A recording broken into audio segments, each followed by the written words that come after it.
Recently, I started making jewelry by myself. It was a new hobby that I discovered during a weekend craft market. I saw beautiful handmade necklaces and bracelets and thought, I can make these too.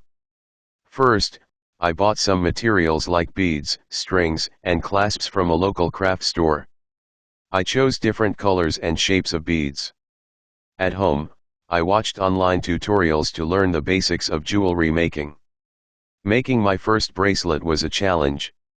I had to choose the beads, measure the string correctly, and learn how to tie the knots securely. It took me a few tries to get it right, but I didn't give up.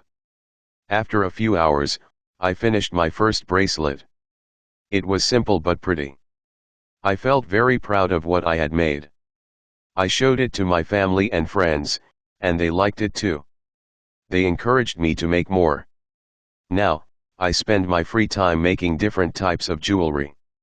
I make bracelets, necklaces, and even earrings. It's a relaxing and creative activity.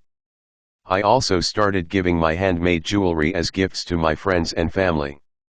They are always happy to receive them. What inspired the person to start making jewelry? What was the first piece of jewelry the person made? How do the person's friends and family react to the handmade jewelry?